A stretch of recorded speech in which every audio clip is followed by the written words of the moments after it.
Psaume 51, les versets 12 à 14. Mon Dieu, crée en moi un cœur pur, renouvelle et affermis mon esprit.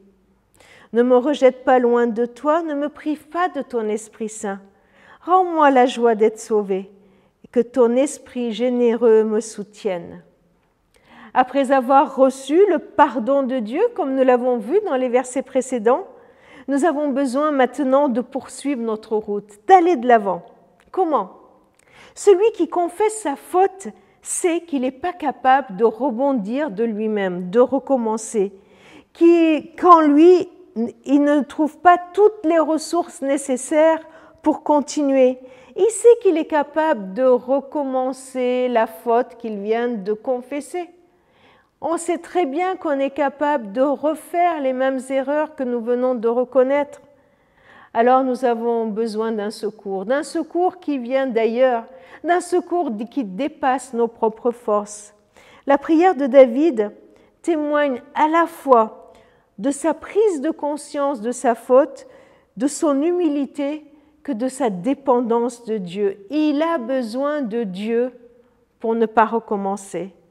Alors il demande à Dieu de lui donner un cœur sans partage. Non pas un cœur en demi-teinte, vous voyez, je veux, mais je ne veux pas. Un cœur sans partage. Il demande à Dieu de venir et d'affermir, de renouveler son esprit, pour ne pas que son esprit soit aigri, fatigué, qu'il ait un esprit qui flanche, qui se casse la figure. Non, il dit, Seigneur, viens et affermis mon esprit, donne-moi de la force dans mon esprit, que je ne me sente pas de loin, rejeté, loin de toi. Il sait que sa force se trouve dans sa proximité avec Dieu, que la solution est, à chaque fois, elle se trouve dans ce qu'il a de plus proche avec Dieu, dans son intimité avec Dieu. Alors il lui demande son Esprit Saint. On est dans l'Ancien Testament. La Pentecôte n'a pas encore eu lieu. Et David, il vient et dit à Dieu, ne me prive pas de ton Esprit Saint. Viens et habite en moi, parce qu'il sait qu'il n'y a que comme ça qu'il peut continuer sa route. Que l'Esprit Saint vient et l'habite. Et alors, il va vivre la joie d'être sauvé.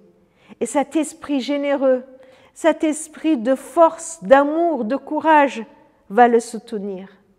Et si toi et moi on demandait aujourd'hui encore que Dieu vienne renouveler en nous son esprit, qu'il vienne nous donner son Esprit Saint à nouveau pour que nous puissions continuer notre route avec un cœur affermi, avec la joie d'être sauvés, en vivant cette proximité avec notre Seigneur.